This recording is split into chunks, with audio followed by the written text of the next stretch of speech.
So my name is Geeta Halley. I'm the assistant director here at the library. We've been doing small business workshops since 2015. It's called Biz.ability. We do them twice a year in the fall and in the spring. So you're in the fall series. And the reason the program is so successful is because we partner with SCORE, and you've seen Grant and the two presenters today are from SCORE. They bring us, I select from their library of workshops, and we bring them to you every 6 months. The big part about the library, I know it's unusual for a public library to offer small business workshops. So that's something very different. And the reason we like to do that is that this library, the Round Rock Public Library, and for those of you who've used the resources that I'm going to talk about, can put that in the chat because there are many new people in this workshop. Most names I don't recognize. So almost everybody is new to today's workshop. We have very good resources for small businesses. We have, I'll put the links to the resources in chat as soon as I'm done talking. And I'll give you information about how to get your library card. My favorite resource is something called Reference Solutions. It used to be called Reference USA. And this is the very same database that 80 out of the 100 Fortune 100 companies use. So you know it's a very powerful resource for market segmentation, to find sales leads, to look at heat maps on who else has the same business, to prepare reports, and also to find competitors. So it's a really, really powerful data tool that you have. We also have something called Demographics Now. Very few libraries have that because it's very expensive, and it's called Demographics Now.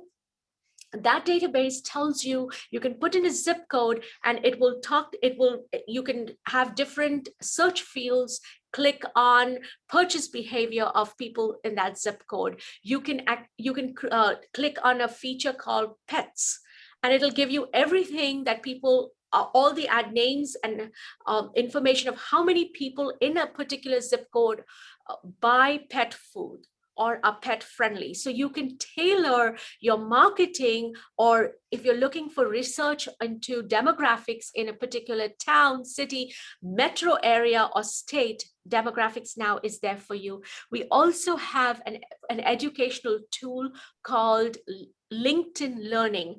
About 6 months ago, it changed. It was called lynda.com, Lynda, and now it's called LinkedIn Learning. This is the very same resource that all the tech companies like Google, Dell, Microsoft have use it for, for people to build their skills.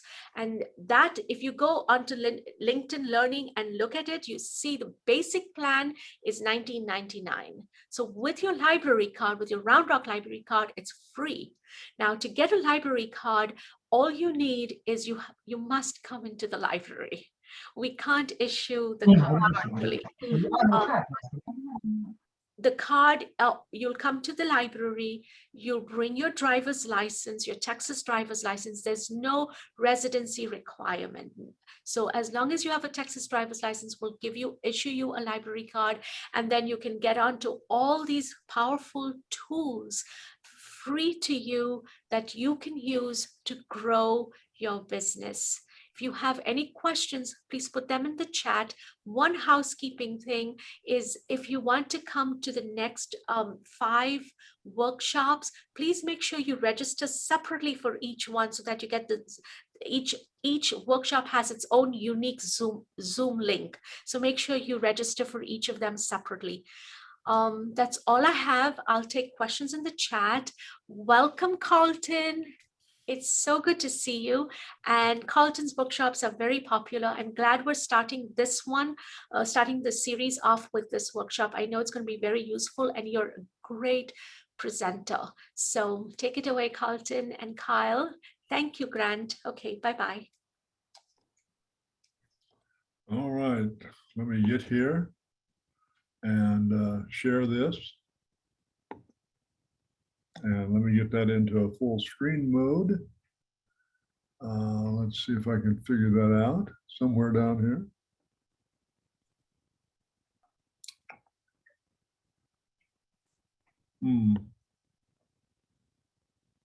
Bill, jump in if you want to help.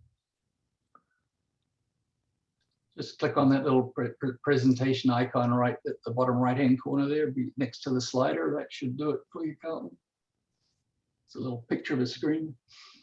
I had it a moment ago, and I proceeded to fat thumb it out. Let me do this, and now let me go back and try it again. All right, here's the presentation, and I want to share. And, oh, here we go. I want to go full screen. Down to the right. Right in here? Right at the left of the slider bar, right on the bottom line. Right there? No. I'm clicking it on my screen, Carleton, but I'm afraid it doesn't work. It's right.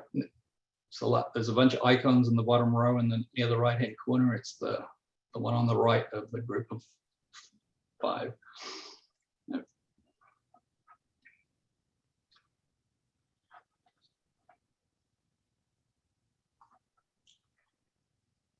That one. That's not doing it for me. No? No. We've had this problem before with this app. I don't know why it doesn't want to do that, but try clicking slideshow up at the top. Yes. And then it should let you start. Which one? Right in the middle where it says slideshow. and you. To your right. Right there. You can try that one. There we go. Thank you all. All right, I'm going to make myself sort of disappear here because I don't need to be visible, I don't think. And either that or it'll drag me over here out of the way. With that, appreciate your patience.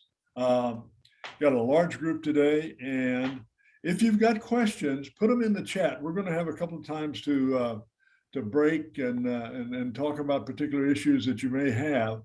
So with that, this particular presentation is about how do you go about starting a business and making it successful and the life of your business and so on. And of course, as Gita has told us, and then Grant has mentioned, we'll see if we can get down here.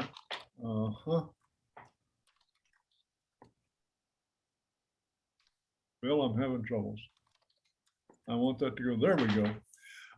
SCORE, for you that don't know, and a lot of people don't know, we are a national organization. We're, what we refer to as America's small business resource, and we provide free one-on-one mentoring. You can come and talk to us, and we'll work with you. You can do it one time, 100 times. It's free. We give a lot of workshops every year. I think this year is well over 160. And some of them are free, some of them have got a small fee. But again, lots of information to help you work and start a business. We have a lot of business tools. You can find them at our national site, score.org, or the austin.score.org site. A lot of business tools, templates, and so on. We were formed in 1964. As I said, we're part of the Small Business Administration. And since 1964, we've helped about 10 million people develop their business, grow their business, and so on. Right now, there's 300 chapters nationwide. There's about 10,000 of us that do this work.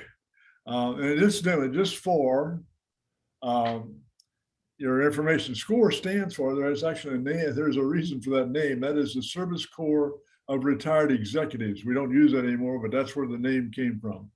Since 2009, we've helped over 200,000 businesses get started, 250,000 jobs get created, and we've helped 200 and almost 40,000 businesses increase their revenue. We enjoy doing that. We want to see people be successful. Again, small businesses are the largest. You put small business together, employ more people than anybody else. We helped last year create, this is national SCORE, over 58,000 new businesses. created over 47,000 new jobs. That's an additional to the owner. And over 50,000, we helped over 50,000 businesses increase their revenues.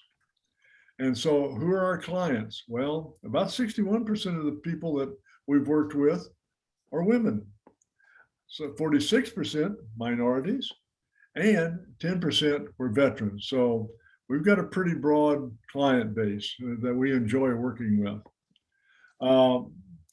Again, we're there for the life of your business, from the start of your business through your growth and success and so on. And even through, if you want to sell your business, we'll help you and we'll mentor you and work with you. So we want to work with you on your planning.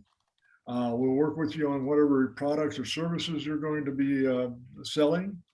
What do you need to do financially? Kind of, give you the insights into how to make a profit and how to get loans and that type of thing. We'll likewise work with you on marketing and promotion techniques, resources. We'll work with you there and develop also with you and work with you on strategies for improving your relationship with vendors, customers, and so on. And likewise with customer care and loyalty programs. So we do a lot of different things to help a business get started and be successful. Again, if you're in the startup stage, you can come see SCORE and we'll meet with you. We will confidentially review your business ideas. We won't share them with anybody else. We sign an annual code of ethics and we do not share your business ideas with anybody else. So you feel safe with us. We'll explain to you, how you get licenses, purchase, if you would need to purchase equipment, lease real estate, lease equipment.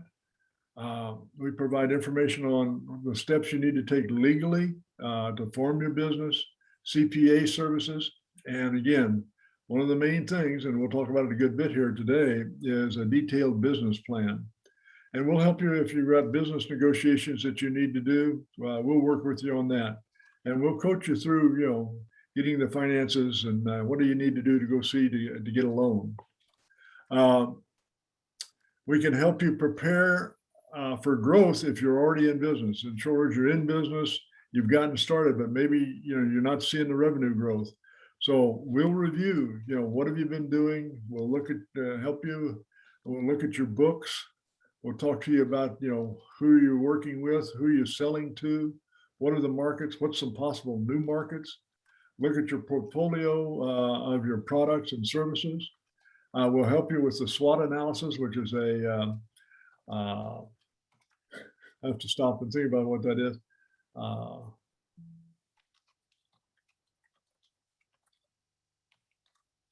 They'll jump in there and help me with this.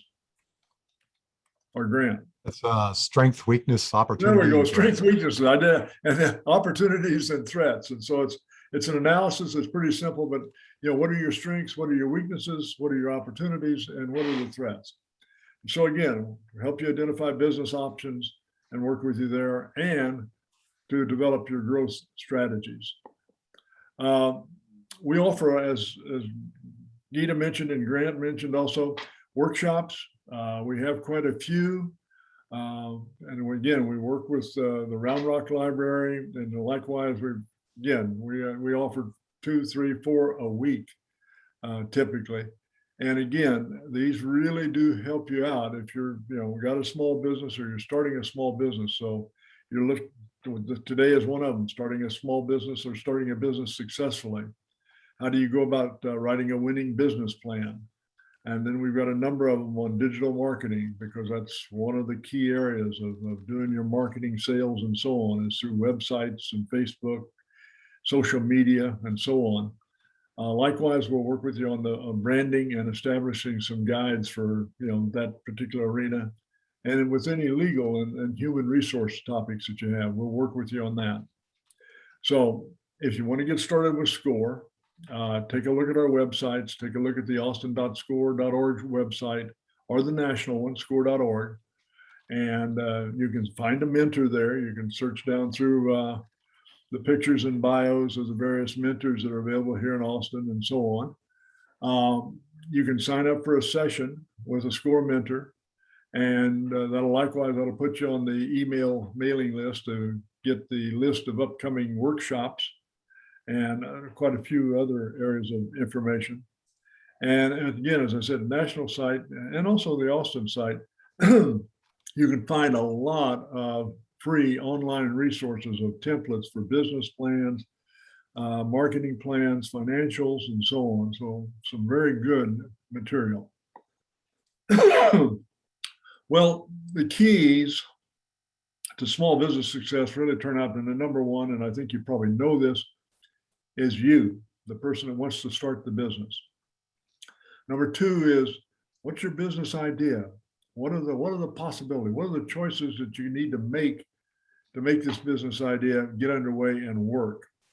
And then a key is the proper planning. You really need to plan. If you just wing it, you might get started, but its failure rate happens all too frequently if you don't have good plans. And obviously you need funds. You need money to get started and get things up and going and make sure that you've got some cash flow and so on as you run this business.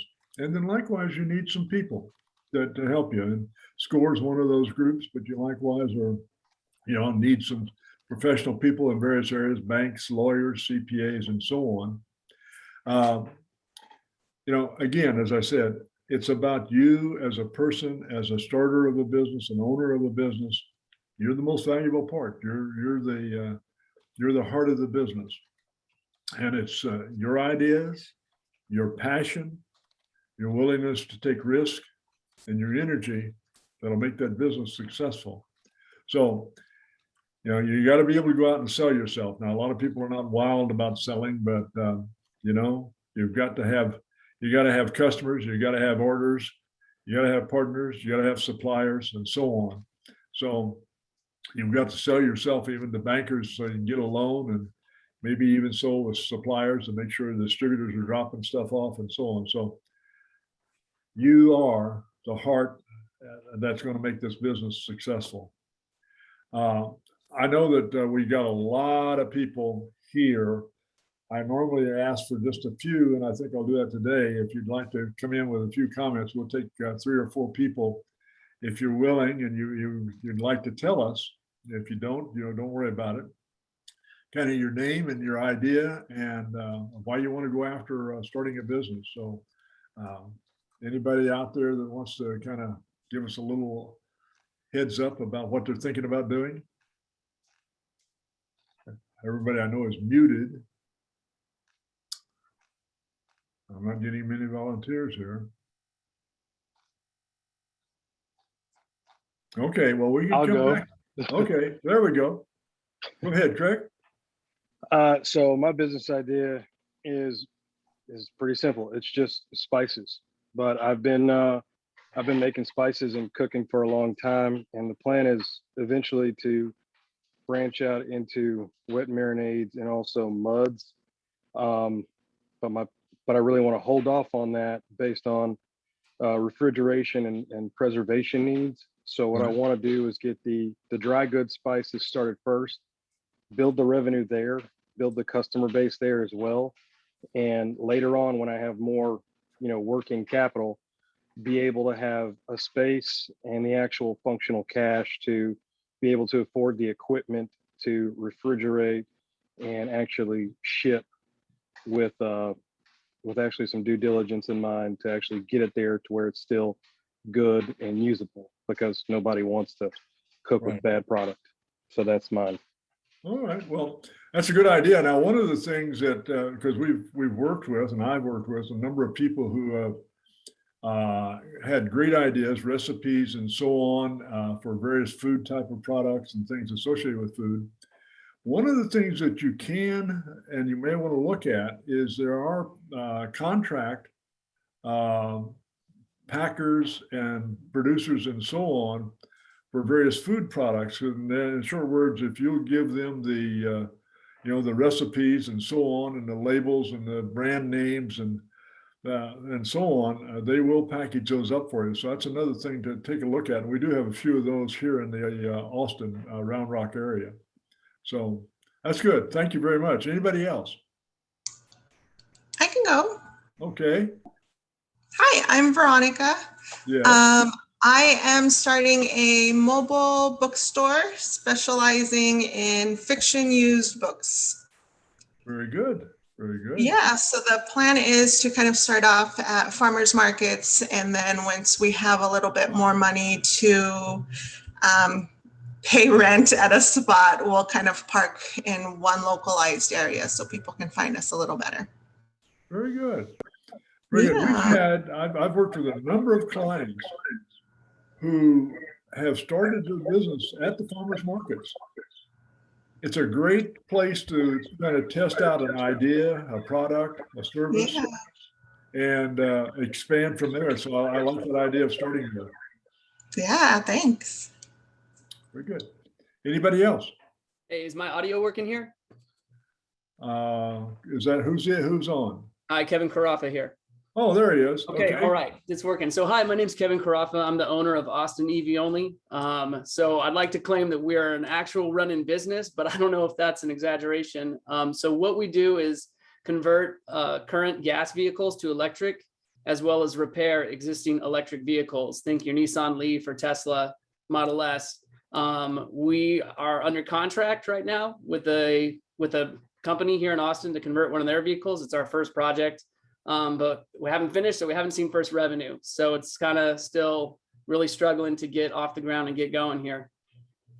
Well, very good. Well, you probably have hit on something that's a pretty hot topic in the marketplace, and that's one of the good signs for starting a business. And again, with Austin, you're probably into something that can be very popular with the Austin population. So you got some good ideas there. It sounds like it's fairly complex, but it sounds like it's a very good potential. Thank you. All right, well, let's move on and with the next one.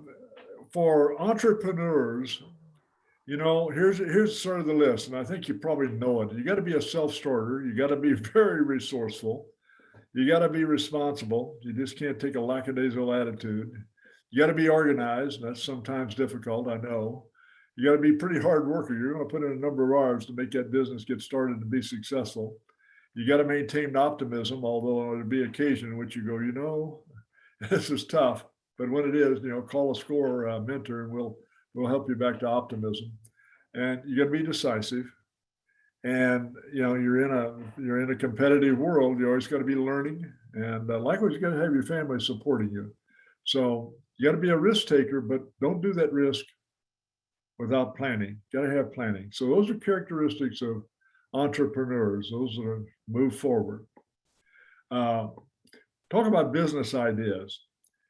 When you're thinking about your business, and we heard 3 people here to speak about what they want to do. It's what is needed to maybe in the market, or what will be sellable in the market. What will people buy? And so kind of what's the unfulfilled need that you address, or the problem you're going to solve? Because remember that one of the main things is, and all of us feel this way, when we're going out and we're looking at something and we're thinking about buying something, or we're thinking about what's in it for me, WIFM as we call it, what's in it for me? Well, when you're got your business idea and you want to start your business, you need to put on your customer hat and say, okay, why does the customer want this? Why would they want it? Why would they pay for it? So that's sort of that unfulfilled need. Is there anybody else doing this? And what's the benefits of your particular product or your particular service, over competitors that you know about? And so what's your competitive advantage? Why should somebody buy from you and not from somebody else? And so you need to understand who are your competitors and what are they doing and how are they working? And then kind of what is your business model? Business models change as the business gets started and grows and so on, but you have to have a business model that works. And are you going to be in a high margin or a low margin sort of industry? High margins are nice, but they're highly competitive. Low margin business, yeah, you can do okay, but you're going to put in quite a bit of work. So when you're starting a new business, there are business risk, there are capital risk, and so on. But if it's a new business, you're not hampered by, maybe the previous technologies. You can choose your location, your name of your business, your logo, relationships, and so on. And you can look at new markets and new directions. All of that's good stuff. The disadvantages are that you probably have no base. You must build an all new customer base, because you don't have one. They don't know you exist. You don't have a track record. So when you're going to get a loan, that makes it kind of difficult. And you don't have any immediate cash flow. So you're going to have to fund this thing somehow. So, starting a new business has got risk. It's got a business risk and a capital money risk involved. If you buy a business, an existing business, the risk goes down a bit. It goes down to what we'll call medium in the business and medium in the capital risk. The advantages are that if you're buying a business and you want to buy one that's got some established customers, clientele, suppliers, locations, and so on, so that you don't have to do all of that to get it going, it should have a known quantity about it. It should have somewhat of a proven name and formula and so on that, lowers that risk. And that, maybe you'll be able to get from the previous owners some help, or from previous, the employees from that particular business, help in starting and running it. All that's good. And you can look at the financial records, hopefully, of, last 2 or 3 years of what's this business been doing. And it's easier when you go to see lenders, bankers, to obtain financing. So that's all good. And you should don't buy a business that's got a huge negative cash flow, obviously. You want to have one that's got a positive cash flow. But under any circumstances, you want to have some due diligence done by probably some outside people. You want to do it yourself personally, but go outside and get some help from people who can look at it, CPAs, lawyers, and so on, before you sink your money into buying an existing business. So there could be some hidden issues or debts that they don't report or you don't know about. They may have screwed up royally with somebody and they got a bad reputation. So that's a dangerous flag there. And maybe the business depends on strictly loyalty to the existing owner and so on. You want to make sure that somebody new can buy that business. Is the inventory out of date? Is there any issues about transfers of anything, inventory, and so on? And there is no guarantee that success will continue. You're going to have to get in and do work. And the big thing is, what is the initial purchase price? And that's a matter of negotiation. And again, back to that due diligence. So you can buy a business. That's a way to get started, but it's got some risk. As it says here, a small business only worth what someone's willing to pay for it. You can find a lot of businesses for sale, online business brokers, lawyers, word of mouth, bankers. You can do a Google search, current employees, and so on. But the value of that business, what have they been doing, and what's the likelihood that they can continue to do good business, make money, have a positive cash flow? You really got to do a good business due diligence and look at everything, tax records, valuation experts. Most owners want probably more money than they overprice it, more money for the business than it might be worth. Are there any problems? And why is it being sold? Why is it being sold at all is a big question. So financing it, you can do with personal money if you got that much. You could do it maybe with your 401k if you've got one of those. Maybe you can get the seller to loan you some money and you run the business and pay them back. That's a possibility. That's been known to happen. Get a bank loan. If it's really sort of in an area of maybe technology and so on, you can get some angel investors involved, maybe some venture capitalists, but kind of tough, but that can be done. That's got to be on typically the technology, high technology end. Buying a franchise, I'm going to let the gentleman there, Kyle, talk about that because he's an expert in that particular area. Kyle? Hey, thanks, Carleton. I wanted to introduce myself. My name is Kyle DeHaas, and I've been a SCORE volunteer educator for 11 years, since 2010. And in my day work, I work as a franchise consultant. And so that's my area of expertise. This section will be interesting to you if you've ever contemplated looking into a franchise business. Just real quick on my background, I've been a business owner for 20 years, off and on. I've done independent startup software. I've done 2 franchises. I bought into a business, so I kind of been all over the board. And I like franchises. Here's some of the reasons why I like it. Like any other style of business, it has its pros and cons that we'll discuss. If we come out of gate with some of the advantages, a franchise is really just a license to do business a certain way. And so one of the advantages is that you've got a system that is known to work elsewhere. So it's a proven image, product, and service. And there's a lot of things that you gain, some economies of scale by working with a franchisor, purchasing power, marketing and sales systems. And you've got training and professional guidance. So one thing that's interesting about franchises is that you don't need to be skilled in whatever the technical work is for that business. And what that does is it opens up the horizon for all the possibilities for business ownership to people who may not know how to do the technical work. Think about it.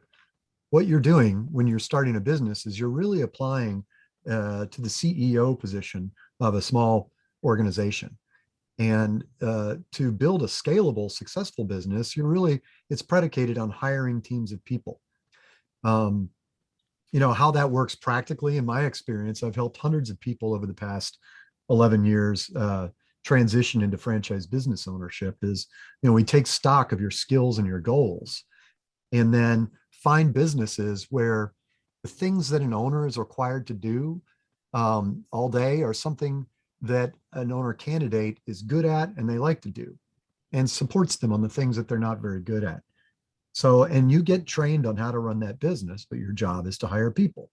So you get that training, you get guidance and coaching. That relationship continues. I think that I can definitely attribute my success in the franchises that I've had to mentorship and accountability partners, and just bouncing ideas off of the community of owners all across the United States and in Canada that also own the businesses that I do. So that's really powerful, and it's allowed me to, achieve results that I probably couldn't do alone.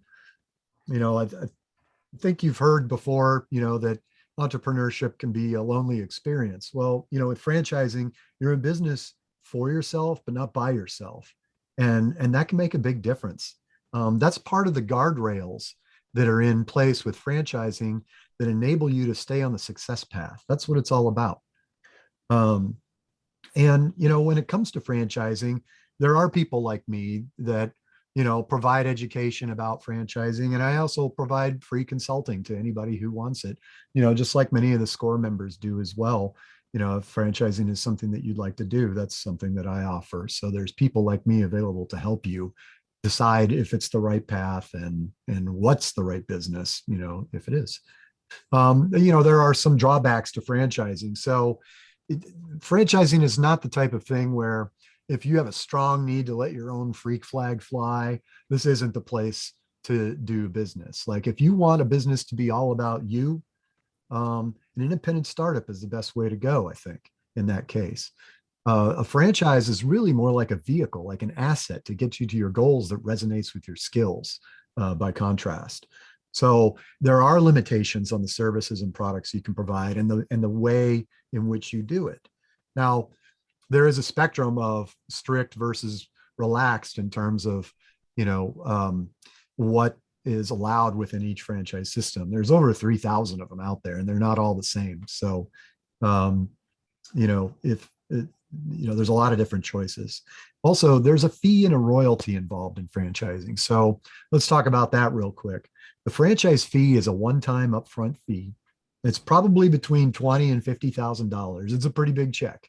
And it's not really a profit center for the franchisor, but what that is really the cost of onboarding you as a new owner, the training, the rights to the license, their franchise development costs, and help, real estate broker costs to help you find real estate if you need that, and other such things.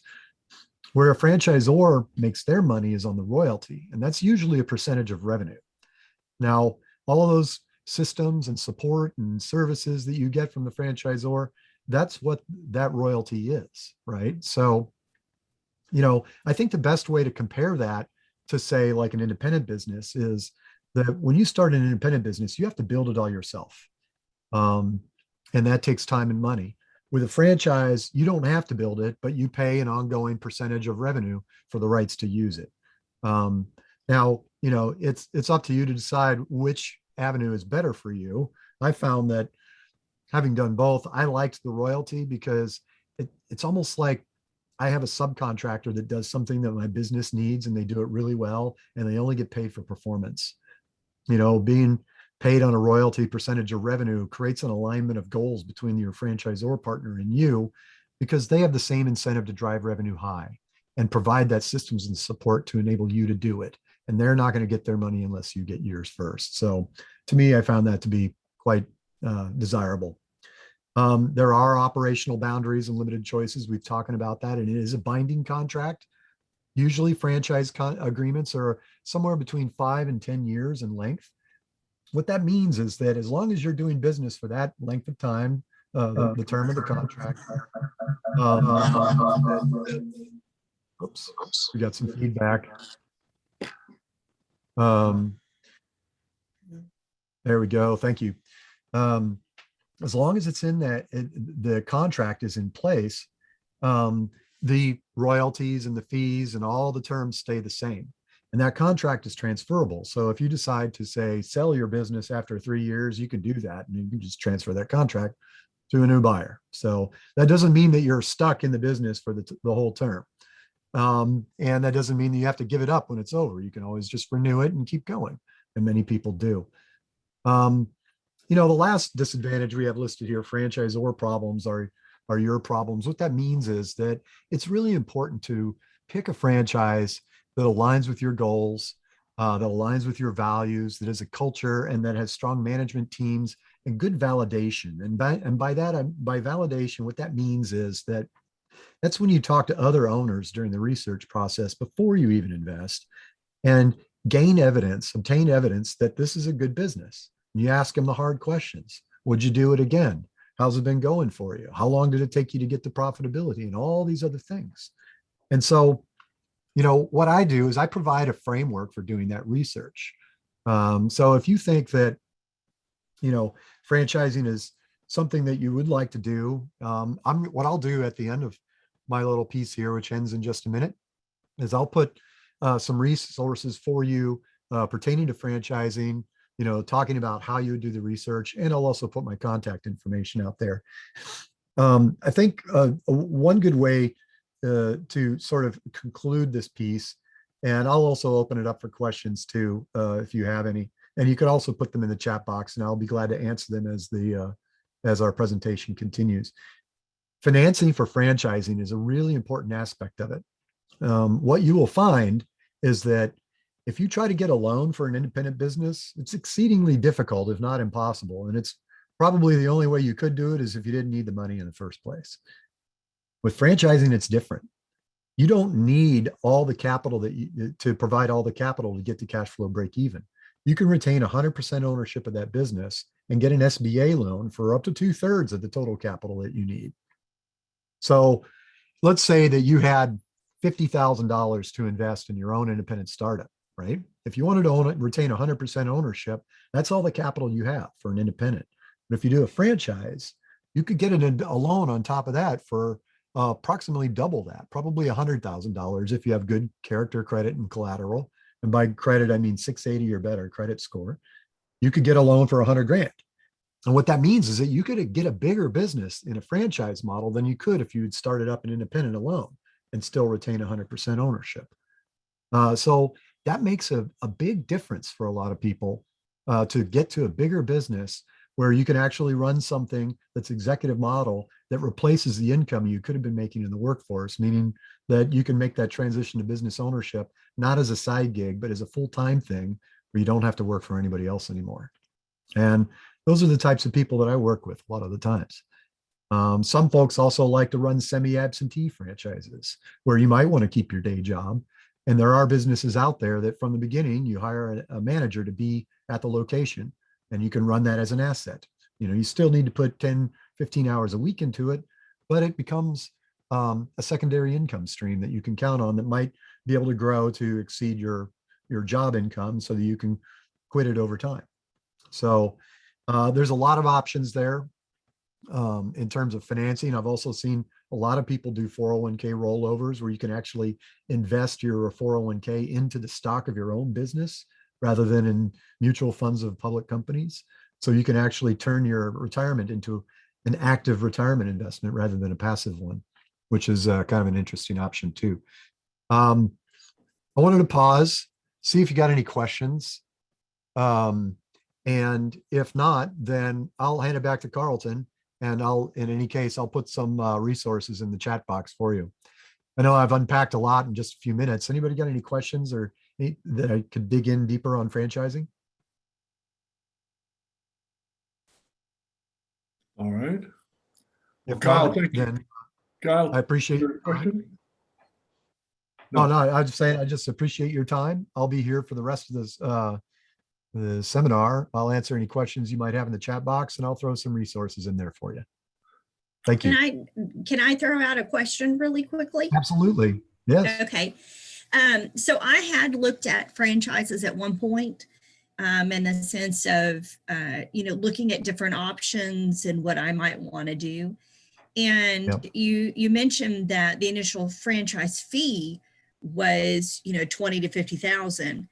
But what I researched and found was that the entire startup for that franchise, including what that little 20 to 50,000 was, is your initial investment was closer to 100, 150, 200, K as far as the starting point. And it varied between what the franchise was and things like that. But is that a good number to throw out to say, yes, this is pretty much a ballpark for, beginner franchises, or am I way off on numbers on that? No, I think what you're describing sounds pretty normal to me for, what kind of business was it? What I was looking at originally was like a pack and mail, Okay. a pack and ship kind of business.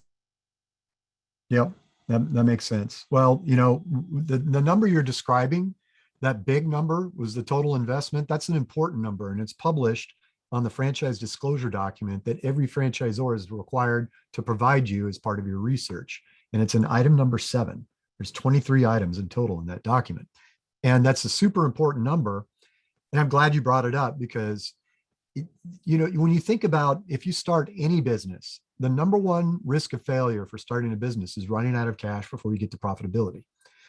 What if I told you you could know how much cash you needed to get to profitability before you even got into it? And does that help you manage that risk? Absolutely.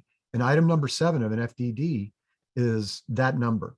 And yes, it's always going to be bigger than the franchise fee. The fee is just to get in the door. You still need working capital. You might need to build out. You might have to buy vehicles. You're going to run marketing programs, and you're going to do all that even before you're profitable. So you're still putting in cash to the business to sort of spin it up like a flywheel to get to profitability. And when you think about it, it's that moment when you're running your business and you look at your QuickBooks one month and you realize, oh my gosh, we made $100 this month. We're not in the red anymore on a cash flow basis month over month. That's that moment that you just became profitable. And that's also all the capital you put into that business should look roughly around that big number that you saw in that particular business. So that's an important number to know. And what I found in the research process is it's a good number to know for yourself ahead of time, like how much capital are you willing to put in? And then let's back into businesses that are at or below that number so that you've got something that you're financially comfortable with investing in. I hope that answers your question. Yes, thank you very much. All right. Thank you again, Kyle. Let's move on. Okay. Well, I'm trying to move. There we go. You could have, depending on what you're designed to do a not-for-profit, a nonprofit business. Again, not-for-profit is operation with basically no owners, may qualify for government grants, give you some protection from liability of, you need protection from liability for the directors and the employees in a nonprofit. You can pay salaries to the employees and consulting fees for contractors. However, it's typically focused on educational or charitable purposes or community purposes and so on, and it can't profit those who created it. It's all profits are got to stay within that particular business. You got to apply for a 501c3 status, a sales tax exemption, and it must, you got to run it though, similar to a profit business, but you're not going to take any profits out of it. But people who have a great deal of desire to help communities and help particular issues and so on do start nonprofit 501c3 types of businesses. They can be done, but again, they've got some of the same issues that you've got if you're doing a for-profit business. Online, a lot of us are looking at that. We see that almost continuously. It's got a high risk for business-wise, but it doesn't take much capital to do it. It's you can start a website, web business, I guess, online for not too much startup cost. You get great reach. You can reach the world, basically. You may not be able to service everything that you reach, but you get a pretty broad reach. And it's fairly convenient. Accessibility is good. It's got a lot of flexibility to it. There's obviously some very large companies that are doing strictly online business and doing very well. However, you're in a very visible, competitive type of market. And so your conversion rates when you first start may not be very high. And again, the barriers to entry result in lots of competition. And again, when visitors hit a website, they normally want to see what's in it for me, and they want to see it very quickly on that website first page. And so if you don't satisfy that visitor's expectations within a matter of seconds, you won't be in business. So, and you really don't have much contact with the people you're selling to. You may be able to get some surveys done and that type of thing, but it can be done, and it can be very successful. We work with people at SCORE, we'll work with people who are doing online web businesses, and we've had some of them be quite successful. Again, and Kyle kind of touched on this, when you're running a business, you're the CEO, and you got a lot of things you're trying to run.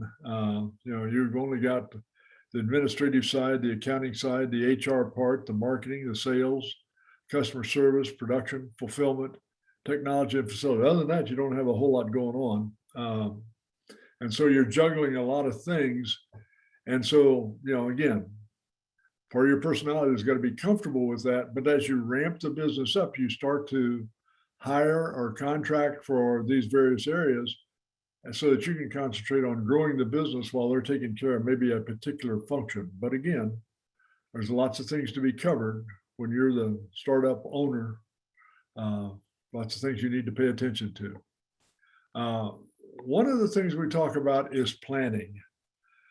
Planning is key. If you look at new businesses get started, a fourth of them, 24% of them, fail within the first 2 years. Why do they fail? Poor planning is the main issue. Not having enough capital is the second. Cash flow problems, third, and then maybe management and employee problems.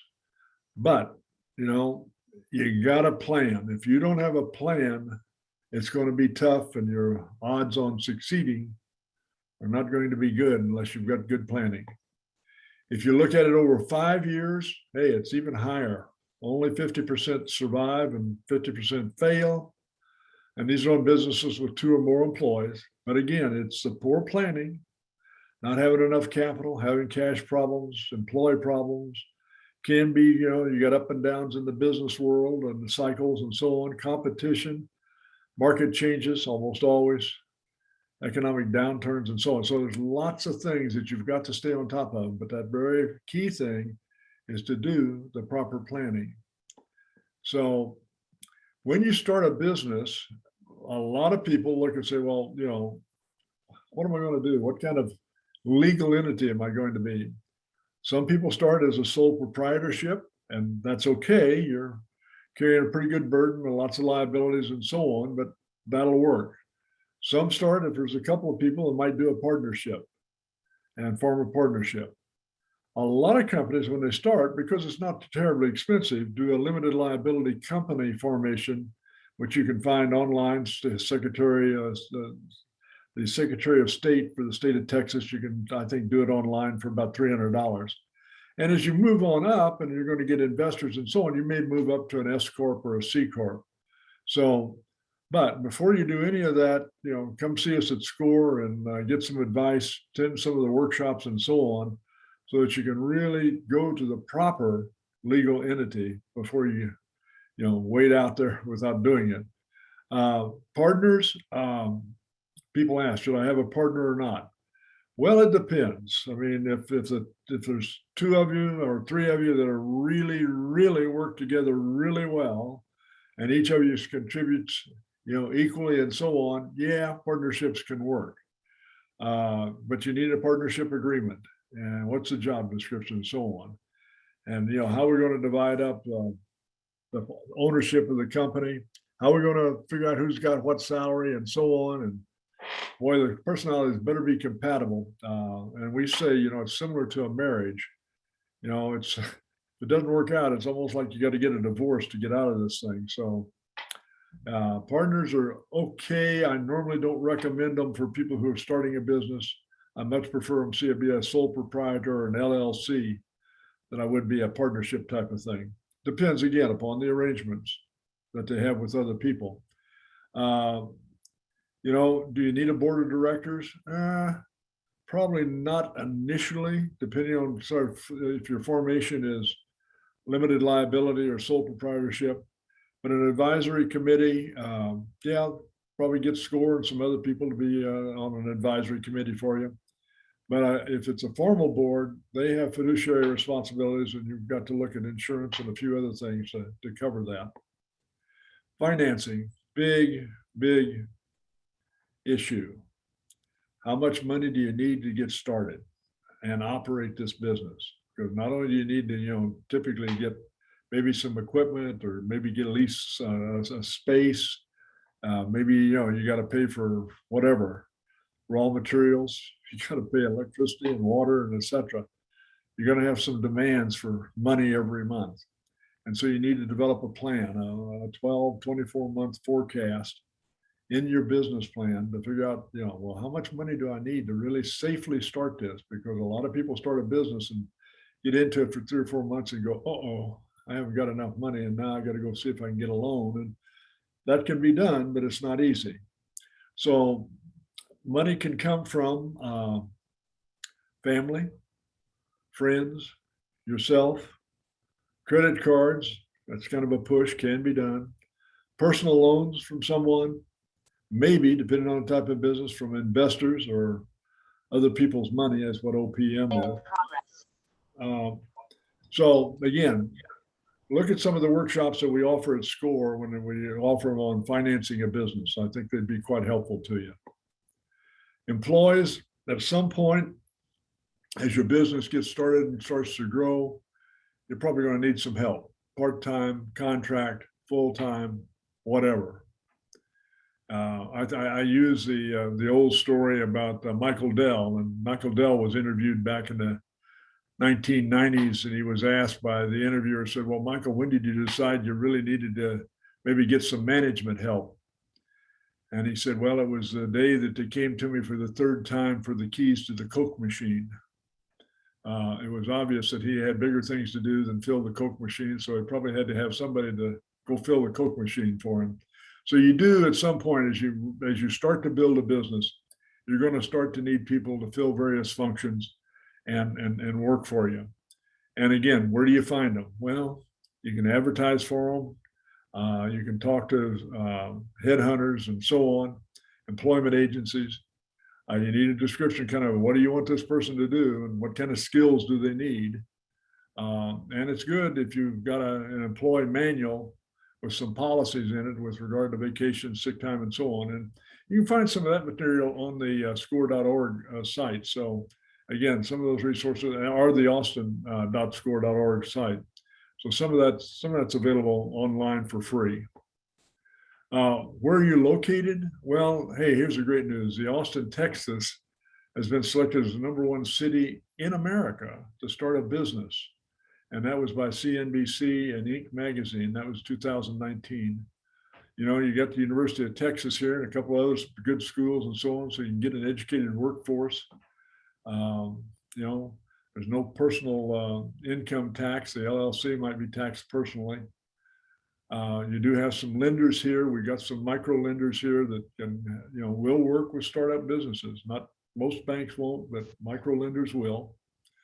And so, you know, yes, you got good people here, such as Kyle and Gita out at the library and et cetera, that will help support small businesses with information and guidance and so on. The cost of living, well, I used to put that as an advantage. It's kind of going up, but still not a bad place to be in the Central Texas area. So business plan development. Now, I've stressed this several times during this presentation. You need a business plan. And my analogy for that is a business plan is like a roadmap, although I know everybody's got GPS in their system, in their cars and in their phones. You know, think of it as a roadmap. You know, you're not going to take off and leave Austin, Texas or Round Rock and drive to Portland, Maine, probably without a map. You need to kind of know where am I thinking about going, and what if I have to take a detour and so on. So a business plan is something that you develop, and it's not just something you lay to the side. It's something you keep around, you keep looking at and saying, you know, I said I was going to be here and I'm not quite there. I need to do a little adjustment and so on. So it makes the business feasible, you know, and you can assess whether it's feasible or not. It helps you structure your idea because you've written it down. So this is what I plan on doing. You may change that, but you've got a starting direction and you've considered key business issues and so on. And it gets you ready for discussions with people like SCORE and bankers and investors, potential customers, suppliers, and it gives you direction. Again, like a map, you need a business plan. Now, in a business plan, and we've got online at austin.score and so on, and at National, we've got the templates for it and so on. You can download them, they're free. But you want information in your business plan about, you know, how do I get in touch with this company? And if you're going to show it to somebody, you want a non-disclosure agreement. And then it starts off with, we really just sort of need a summary. What's this business going to do? Why, where, when? What makes it unique and different? Excuse me. You need operations info. You know, what are you going to provide? What's your product? What's your service? You know, how are you going to produce it? How are you going to deliver it? What's your capacity? You know, and then, you know, even in your own mind, hey, here's my milestones. I'm going to start this thing in 1st of October. And by November, I expect to have 2 or 3 customers. And by, you know, January, I hope to have 20. And we're going to do that in this manner. And what's the management structure? Who's leading this business? Who's in the various positions and so on? What do you need in this business to make it successful? One of the big issues is the market, and what target market are you going after? And who are the competitors that you have that are going after that same segment? And why do you have an advantage? What's your pricing model? And let me just tell you right now, if you think you're going to go into business and you're going to get into business by being the low priced provider, you're doomed. It just won't work. You'll fail quickly. You want to be successful because you provide good products, good service, good customer satisfaction, and you have a price that's reasonable and profitable, but you're not the low price provider to get into the business. That's really, don't get in that box. Financial, you know, you need to do some planning there as to, you know, what's your budget estimates? What do you think is going to be your sales, your expenses, your cash flow? How much am I going to need to expense for insurance, licenses, and so on? So all of those are things that are key to being in your business plan. Likewise, you need to understand, hey, what exact industry business am I getting into?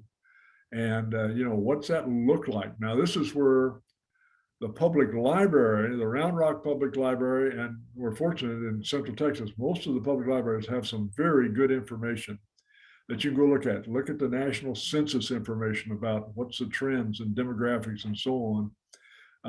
You can look at the North American industry classification systems, risk management, what's the trends in Austin, the Austin Business Journal, and so on.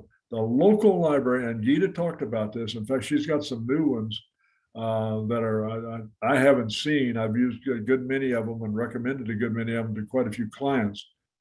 The library has literally a ton of information. If you've got a library card, and you can go online and start to research information about your marketplace, your industry, and so on. And that's very, very valuable to have that information. What's the demographics and so on. And Gita, are you still there? She may not be there. Yes. Well, I have to apologize. I'm showing the Austin Public Library.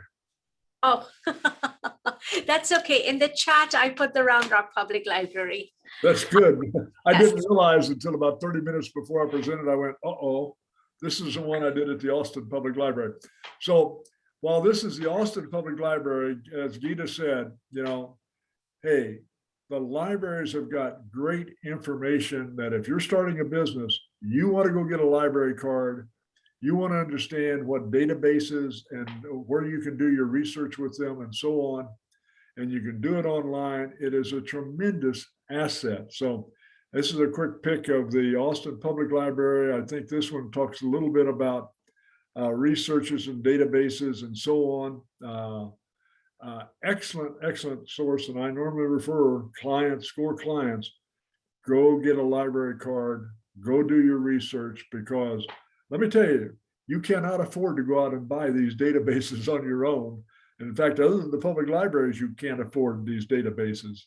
So having them as a true asset from the libraries. Gita, you have any comments in addition to what I'm saying here? No, other than I've been putting a lot of links up about, and a snip of our business plan builder that you can access from the Round Rock Public Library. I do believe Austin and the other libraries around us have a residency requirement. And if you're a non-resident, I think the card is $150, but Round Rock, as of now, does not have a residency requirement. So you can get a free library card here at Round Rock, and we have all these very expensive databases. I will tell you, I was at a chamber luncheon a couple years ago from the Round Rock Chamber, and the gentleman at my table was asking me why a librarian had come to a chamber event. And I smiled at him and told him about our databases. And he says, by any chance, you don't have something called Reference USA, do you? And I said, of course we do. We've had it for years and years. And he said, I just renewed my subscription to Reference USA. I could only afford 4 modules. Each of the modules cost me $3,000. Right. Absolutely true. I mean, it's, and Research USA is, and those are just great sources of information. If you're starting a business, do take a look at, go get the library card and, start looking at these databases while you're doing research about your business. This one here is just, again, as I said, off the offset, it just talks about the various things that they have. And again, go there, go get a library card. Again, you can't be everything to everybody. So you've got to figure out, what kind of, customer segment or, population database or segment am I going after? Do you sell to consumers or to businesses? And if it's businesses, are they consuming your product, or are they just repackaging it and reselling it? and how many potential customers are in your geographic area, and what's their ability to pay you, and what's the lifestyle, the age, the gender, the income, the education habits, kids, and so on. Again, those databases that Gita has talked about are very valuable when you start to look at what you're going to do. I mean, let's say even that you're doing a social media marketing program, and you say, well, I'm going to do it within a certain geocentric area. Well, go to the library and then take a look and say, what's the demographics in there, and how should I approach the demographics of that sort of geographic area that I've targeted? That's very, very important to know, who lives there. If you go outside probably the Central Texas area and you get out in cattle country, you better be selling something to farmers and something that'll take care of cattle and tractors. But if you're trying to sell here in the Round Rock, Austin area, you got some pretty interesting demographics that need to be looked at very carefully. Again, information that's available. There's all kinds of census. ACS1 is a survey. You look at it. Here's what's kind of interesting. In the Austin area here, we have one of the higher incomes, average median incomes in the country, and it keeps going up. And so, again, that type of information, when you're doing the data research and census looking and so on, good information, need to look at it. One of the things you might do is come up with an idea for a persona for your particular product or service, and what would a typical type of customer look like? Would they be suburban families and teenagers and have $100,000 a year income, and are the kids headed off to school and so on? And if so, my business can help them buy. And so you've kind of created a persona there. And my target customers are businesses that sell case management services to law firms and so on and so forth. And therefore I can help them. So kind of thinking through who is that sort of what I'll call persona, typical customer, and kind of fit that into your thinking as you're developing your business plan. Finding customers, very, very important. Let's say you've done that, you've defined your customers. You know where you'll find them. Are you selling in person, online, or both? Not many people are selling door to door, which I was doing about a half a century ago, maybe more. And that's a hard business, but you get a real good education in selling door to door. Not many people do it anymore. How will you use social media? Very, very important. I mean, yeah, you've got to have a website, I think, and that's one of the things that most businesses have. But using Facebook and Pinterest and LinkedIn and so on really do all of those up your visibility in the marketplace. So customers have got to be able to find you. They've got to be able to contact you. Maybe you can contact them first if you maybe purchased a database or something like that. And you can purchase a database. Got to be a little careful with it, but there are people who sell email databases and so on. You can go out and do an email marketing program. And, how will you use public relations? Are you going to be a speaker maybe at the Chamber of Commerce or, that type of thing? You've got to be visible. If people don't know you exist, you're probably not going to get much business. So again, SCORE workshops kind of work on social media and public relations, and those workshops are, stay tuned and you find out about them. Competition. Almost everybody has competition. Some of the competition is good, some of it's bad, some of it's very competitive, some of it's not so much. But you need to understand your competitors and what they do and how they do it. And what do they sell? And what are their features? And kind of what's their pricing? How do they get distributed? Are they big, small, whatever? What's their marketing strategy? Look at their websites, look at any information you can find out about them, find out about your competition, find out what you like, what you don't like, and so on. And it's very valuable as you're doing your business planning. Again, you can get competitive information a number of places. The library will provide a good bit of that, but look on the web, do some searches for that particular type of business. So look at websites. If you can, look at Dun & Bradstreet, Better Business Bureau, Any reviews, Yelps, and those sort of things. Again, what do they do? What do they do good? What do they do bad? What do you like? What do you don't like? Understand your competition. Who are they? Where are they? And what do they do? Other information sources, and I don't know that, Gita, I'm sure I'm way short here because I don't have some of the ones that you've got online in the library, but there's the American Community Survey, Small Business Administration, the Economic Analysis, SEC, the Bureau of Labor and Statistics, Chamber of Commerce has got a good bit of information, and so on. So again, I think, on your Round Rock library, you have listed on what your sources are of databases, right? Yes. So I've been repeating that link because different people have different ways of asking the same question. And if you go to the library's website, just go find the research tab. Under research, our librarians have divided all our databases into different categories. Go to the business category. Under business, you'll see the databases that I'm talking about. All the databases. And then if you don't have a library card, and when you get a free, a little bit of time, come to the library to get your card. And when you're already here, walk up to the second floor. We have librarians, very well trained librarians, who will quickly, in 5 or 7 minutes, give you an overview of all our databases. So at least you'll know. One thing is to have databases. The other thing is to data mine those databases to get relevant information. So stop by and they can do that. Also, against each title of every database, we have video tutorials, and you see it says video tutorials. So that will give you, again, you can just use those tutorials to familiarize yourself with what that database does. Excellent. Excellent. Great source of information. And boy, take a look at doing research when you're going to start or even need to grow that business. Get the data.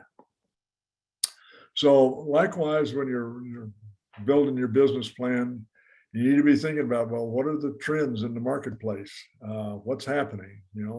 What political activities, there's any proposed legislation. We probably got more of that right now today than we need, but I'll put it up there. Social changes, what's kind of people shifting toward, any environmental considerations that might impact your business. And, look at various online newsletters and trade publications and so on to kind of stay on top of, well, what's happening in my marketplace where I'm trying to sell and, build a business. Success factors. Your choice of the business and the industry you're going to go into, the time you're going to go into it, and the location are key success factors, critical. Do you have enough capital? Is it adequate? Do you have the ability to manage and sort of multitask yourself? Do you have some skills and experience in the field you're going into with your business? And are you willing to work hard? Really important. Can you manage your time? That becomes a task sometimes when you're starting a small business. Effectively managing your time. And do you have a willingness to ask for help from other people? And can you willingly take on risk? Those are key factors to being successful in starting and growing a business. You need professionals, bankers, lenders, lawyers. Nice to have an accountant, insurance agent, business mentor, and so on. And we've talked about a lot of those. And again, some of our workshops, particularly the essentials of a small business, we bring in bankers and lenders and lawyers and accountants and so on. So you might want to take a look at those SCORE workshops that offer information about that, and you'll get to meet some people. And some of those people will offer some, a few hours of free service to you. So, secrets, planning. You gotta have a plan. You gotta know where you're going. You can't just wing it. Business plan, financial plans, forecast, budgets, and cash flow. Start a plan. It may not turn out to be exactly that way, but you've started a plan, you're watching it, and so on. Money. Do you have adequate capital? How much? Well, that comes from your financial planning and forecasts and budgets and so on. Is your idea a good one? It's just a concept industry. What is it? It's a good one. You got to know your business, know your competition. What is it the customers want? Why would they want to buy from you? What's in it for them? Have some contingency plans for cash and employees and clients and so on. As Murphy says, things happen, problems occur. Be prepared. And so unexpected things happen, and you got to be able to ride and go with them. So if you just simple checklist for starting a business, decide on the business structure. Well, you got to have a name. That's a doing business as, that's DBA. You may want to be an LLC, limited liability company. You need a name. You got to register it, domain name, if it's on a website. Probably need a logo. You need an EIN from the IRS so that you got a federal employee ID. Now, even if you're the only employee, you need to develop that business plan, get that financial forecast in there, get some startup capital, initial operating money to, per the business plan, open up some bank accounts, probably some credit cards, get whatever licenses you need and permits. Very, very key. We've got some ways of looking at that. What are the licenses and permits that you need? If you need it, rent office space. You can't start in your home. In fact, even write off, if you use one room only for the business, you can take an IRS write-off on that. You got to set up some bookkeeping. You want to know how you're doing. It's sort of like the business plan, where am I and how am I doing? You're probably going to need some insurance for your equipment, any liabilities, and hire employees as you need them, because you can't do everything forever. And definitely you got to start marketing. Otherwise people can't find you and come buy from you. Those are sort of the key basic items for starting a business. So, conclusion. You need a business idea and a business plan. And you got to take that idea to a business plan. That may take some effort, but SCORE is willing to work with you and help you. You tend to how to write a business plan workshop. That's offered fairly frequently. Determine the need for key professionals. As I mentioned, that's the essentials workshop. Talk to your SCORE mentor, and we'll work with you. And sometimes it takes, typically when somebody comes in and just with an idea, and we'll have to meet with them at least 10, 12, maybe more times to get that business up and finally get it going and so on. It's not just one meeting and you're off and running. So if you looked at the roadmap on it, you got going across this flow chart here, starting a business successfully. That's one you're attending today. Another workshop is write your business plan. Another one is business essentials from experts. Another one is QuickBooks for accounting. Another one is marketing your business. And you attend one of these and make an appointment with a mentor. And after you go to one and meet with them, and they'll help you with what you've learned in the last one, and keep you moving forward until you get that business going. And so we'll introduce you. You won't just have to meet with one SCORE mentor. Again, here in Austin, we've got right at 100 SCORE volunteers, and we've got a lot of different skills and so on, and people you meet with like Kyle and so on. So again, we can help you get started, get it going. Look at the stuff that we offer, and I think it'll help you get underway. So that's it.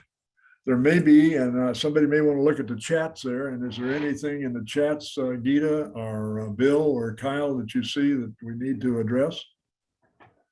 I think we've been keeping up with them, Carleton, as they went through and taking care of most of them. So chat's clear from my perspective.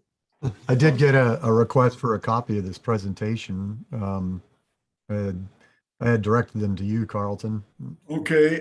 Yeah. Well, I think we recorded this. We will send out, and I don't know, Bill's back there in the background someplace. We'll make that recording available, and I think we can make the presentation available also. I think that's what we've typically done in the past. So for those everyone who registered got an email address for, we will send the presentation as well as the recording of the workshop. Yeah. So again, and when you've got questions, contact us at SCORE. You got resource You want to get information, talk to the expert Gita out there and her people at the Round Rock Public Library and franchising, contact Kyle. We've got a lot of people here in Austin that'll help you get underway, start a business, and be successful. Any questions before we terminate here? All right. Well, thank you all for attending. I appreciate everybody else's help, Bill and Gita and Kyle. And Grant's back there someplace. I can't see him, but I know he's there. Grant, comments? No, we're good. Just remember there's another seminar next week. So sign up like Gita said, and we'll see you there if you want to take the next lesson in the series. All right. Thank you very much. Thanks, Wow. folks. Thank you. Thank you again. Thank you.